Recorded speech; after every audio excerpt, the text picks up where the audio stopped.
आपकी है और कब्जा कोई और कर लिया है, ये आपका जमीन का टुकड़ा है और इस पर जो कब्जा है वो किसी और का है।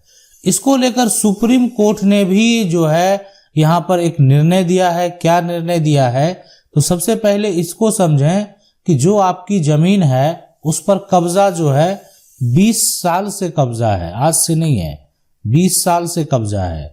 आपके पास जो जमीन है हो सकता है कि 50 साल से कब्जा हो, या आपकी जो जमीन है हो सकता है 5 दिन पहले कब्जा कर लिया गया, 5 दिन पहले कब्जा किया गया। अब ये कंडीशन जो है ये किस लिए है, क्यों है? अगर कोई 20 साल से कब्जे में है, कोई 50 साल से कब्जे में है, कोई 5 दिन पहले कब्जा कर लिया है, तो देखें यहां पर जो है हमारे देश में कानून है, कब्जे को लेकर कानून है कि आप जो है किसी जमीन का उपयोग अगर 12 साल से अधिक समय तक जो है करते हैं तो आप उस पर मालिकाना हक का दावा कर सकते हैं। अब इस नियम कानून को सही तरीके से समझें। आज तो आपकी ये जमीन है और आप जो 20 साल बाद जाते हैं यानी कब्जा करने वाले को कहने के लिए कि हमारी जमीन है, मेरे पास इस जमीन के कागजात हैं, आप देख सकते हैं, तो कब्जा करने वाला व्यक्ति जो है यानी आप कह सकते हैं कि आप ही पर वो एक तरह से लड़ने के लिए तैयार हो जाता है। तो आप उस संपत्ति को अपने अंडर नहीं ले पा रहे, कैसे वो संपत्ति आपके पास आएगा? क्या कहता है कानून? क्या कब्जा करने वाले का ही जमीन हो जाएगा? तो देखें सुप्रीम कोर्ट के निर्णय में स्पष्ट तरीके से कहा गया कि अगर कोई भी व्यक्ति बिना किसी विरोध के, मान लेते हैं ये जमीन है और इस जमीन पर जो कब्जा करने वाला व्यक्ति है वो 12 वर्ष यहां पर जो है वर्षों से जो है कब्जे में है, या 12 वर्षों से अधिक समय से कब्जे में है।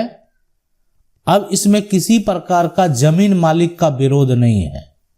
जमीन जो मालिक है, जमीन मालिक, उसका कोई विरोध नहीं है। अब यहां पर इसका मतलब क्या हुआ? इसका कोई विरोध यहां पर जो है बात करें नहीं है। इसका मतलब यह हुआ कि जो जमीन का मालिक है ना, उन्होंने कभी भी उस व्यक्ति के खिलाफ ना कोई एफआईआर दर्ज कराया, ना कहीं कोर्ट में केस फाइल किया। अब ऐसा कुछ हुआ ही नहीं। तो अब यानी जो वास्तविक मालिक है ना, उस अवधि के दौरान अगर कुछ नहीं किया ना, तो उस केस में यह फैसला कब्जाधारी के पक्ष में जा सकता है। कब्जाधारी के पक्ष में फैसला जा सकता है। ऐसा क्यों होगा? जमीन का तो कागजात किसी और के पास है। लेकिन अभी देखें इसके लिए जो नियम है और कानून है उसमें साफ साफ ये कहा गया है कि सरकारी जमीन पर यह नियम लागू नहीं होगा। अब आप इसको जिस तरीके से देखना चाहें देख सकते हैं, लेकिन सरकारी जमीन अगर है उस पर यह नियम लागू नहीं होगा। सरकार की अपनी जमीन है, वो जब भी चाहेंगे उस जमीन को खाली करवा लेंगे। लेकिन अगर किसी का निजी जमीन है उस पर यह लागू होगा। अब ये क्या कंडीशन है, क्यों ऐसा किया गया, इसकी जरूरत क्या है, इस बात को समझ लें। अगर आपका जो समस्या है इससे अलग है तो आप कानून की 99 के जो कमेंट बॉक्स है, जो वीडियो आप देख रहे हैं उसका कमेंट में अपना सवाल, अपना समस्या जो है वो लिख सकते हैं। अब यहां पर देखें कि ये जो जमीन का टुकड़ा है ना, इसके लिए अगर बात करें, इस पर विवाद है, कब्जा को लेकर विवाद है। आज अपनी जमीन को आप ढूंढ रहे हैं, यानी जमीन जो कब्जा करने वाला है वो आपको अपनी जमीन पर जाने से रोक रहा है, लेकिन आपके पास कागजात है और आपके पास कागजात होते हुए भी आप अपनी जमीन पर नहीं जा रहे हैं। तो अब यहां पर यह इसलिए कि ये जो व्यक्ति कब्जा करने वाला है ना, कब्जा करने वाला का कब्जा 12 वर्ष से अधिक समय से है। तो अब उस सिचुएशन में क्या कानून है? तो देखें उस सिचुएशन में जो कानून है अगर बात करें तो वो है लिमिटेशन, यहां पर एक्ट 1963 के तहत। अब ये इसमें जो है एक समय सीमा की अगर बात करें, है ना, तो समय सीमा यहां पर में इस अवधि में, अब मान लेते हैं 12 वर्ष का समय दिया गया, आपकी ये जमीन है और इस जमीन को अगर कोई कब्जा कर लिया तो आप 12 वर्ष तक अगर कुछ नहीं किए, ना केस करने गए, ना एक तरह से उस पर किसी प्रकार का एक्शन नहीं लिए, तो हमारा कानून ये कहता है, यानी लिमिटेशन एक्ट 1963 के तहत जो कानून क्या कहता है, कानून में क्या प्रावधान है कि अब आपका केस कमजोर पड़ सकता है। यानी ऐसा हो सकता है कि यहां पर आप हार भी सकते हैं। क्योंकि आपको एक तय समय सीमा दिया गया, 12 वर्ष दिया गया, और आपकी जमीन को अगर कोई कब्जा कर लिया तो आप जो है 12 वर्ष तक कुछ नहीं किए, तो कहीं ना कहीं ऐसा होता है कि हो सकता है कि आपने जमीन का जो है उसके एवज में उससे पैसा लिया, आपने जमीन नहीं दी, आपने उस व्यक्ति को जो है जमीन रजिस्ट्री करना चाहिए था, आपने जमीन रजिस्ट्री नहीं किया, तो आज वो जमीन कब्जा में किस आधार पे है। और रही बात की जो कब्जा करने वाला व्यक्ति है, यानी उसको भी एक तरह से ये साबित करना पड़ेगा कि वो जमीन उसके पास किस प्रकार से है, क्यों कब्जे में है वो, जबकि उसके पास कागजात नहीं है, तो आखिर वो किस आधार पर जमीन कब्जे में है। तो इसलिए लिमिटेशन एक्ट 1963 का जो प्रावधान है कि अगर कोई भी जमीन है उस पर अगर बात करें यहां पर निरंतर हो गया, या उस पर बात करें यहां पर कि वो सार्वजनिक रूप से है ना, सार्वजनिक यहां पर रूप से अगर कब्जा किया गया है, तो कानूनी तौर पर यहां पर कब्जाधारी जो है वो संपत्ति का मालिक बन सकता है। यानी कब्जाधारी जो है वो संपत्ति का मालिक बन सकता है, ये कहता है हमारा कानून। और ये जो सिद्धांत है ना, इसी को बोलते हैं एडवर्स पोजीशन, यानी प्रतिकूल कब्जा। यानी इसी सिद्धांत को, ये प्रक्रिया जो है उसी को बोलते हैं कि ये एडवर्स पोजीशन, यानी हम प्रतिकूल कब्जा का दावा करेंगे।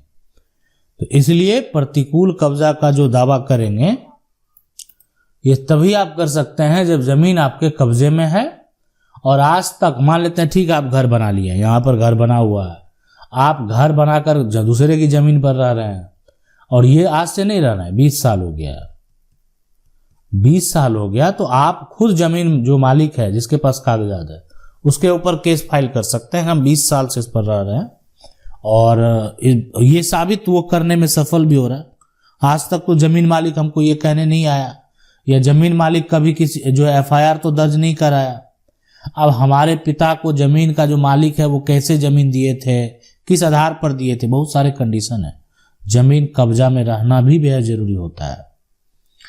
अब है कि रही बात की क्या ये जमीन जो है कब्जा करने वाला का हो जाएगा। देखें फैसला अब तो ये आपका केस और आप किस तरह से साबित करते हैं उस पर डिपेंड करता है, और फैसला हर तथ्य को देखकर, हर सिचुएशन को देखकर, हर कंडीशन को देखकर, है ना, आपके सबूत गवाह को देखकर दिया जाएगा। ये तो आपका क्या केस है, किस आधार का केस है, आपका किस प्रकार का विवाद है उस पर डिपेंड करता है। लेकिन हमारा कानून क्या कहता है ये आप समझ लिए होंगे, ठीक है। अब सवाल होगा कि अधिकांश जो फैसले हैं सुप्रीम कोर्ट के वो एक तरह से किसके पक्ष में फैसले हैं। तो देखें अधिकांश जो यहां पर अगर बात करें जो फैसले आपको देखने को मिलेंगे कि वो जमीन मालिक के पक्ष में है। जमीन मालिक इसलिए कि जमीन मालिक के पास जो है ना, जमीन मालिक के पास कागजात है। जमीन मालिक जो है एक तरह से कागजात है और डॉक्यूमेंट है, और कब्जा करने के वाले के पास जो है सिर्फ कब्जा है, और वो ये भी साबित करने में विफल रहा कि उसका कब्जा 12 साल से है। ठीक है, मान लेते हैं जमीन मालिक ने जो आरोप लगाया कि हम किराए पर दिए थे, और जो है एक तरह से 2 साल हुआ, 5 साल हुआ, 10 साल हुआ। अब जब एक तरह से आरोप लगाया 12 साल की बात ही नहीं कर रहा। अब कब्जा करने वाला ये कैसे साबित करेगा कि उसका कब्जा 12 साल से है। किसी भी प्रकार का इस तरह के जो मामले हैं है ना, उस पर हिंसा नहीं होना चाहिए, विवाद इस प्रकार का नहीं होना चाहिए कि मारपीट हो जाए। और ये जो कब्जा है ना, ये 12 साल का समय सीमा तभी होगा जब जो वास्तविक मालिक है, जमीन मालिक है, जमीन मालिक को यह जानकारी होना चाहिए कि मेरा जमीन पर किसी और ने कब्जा किया है और 20 साल से कब्जे में है, जमीन मालिक कुछ नहीं कर रहा है। तो जो जमीन का वास्तविक मालिक है उसको इस कब्जे की जानकारी भी होनी चाहिए। तो इसलिए तभी ये तय समय, जो समय सीमा है वो एक तरह से शुरू होगा। अब जमीन मालिक को पता ही नहीं है, जमीन मालिक को जिस दिन पता चला उसी दिन से वो समय शुरू होगा। जल्द आपके लिए जो है इसी तरह का जो विवाद है उस पर जो सुप्रीम कोर्ट का फैसला है वो भी लेके आ आएंगे, किसके किसके बीच में विवाद हुआ और सुप्रीम कोर्ट ने किसके पक्ष में फैसला दिया। यानी ये फैसले आप जो है जजमेंट स्टोरी प्लेलिस्ट में देख सकते हैं। अगर कानून की 99 चैनल को पहली बार देख रहे हैं तो सब्सक्राइब करके जो बेल आइकन है उसको जरूर दबा लें। वीडियो अच्छा लगा वीडियो को लाइक जरूर कर दें। मिलते हैं अगले वीडियो में, तब तक के लिए जय हिंद।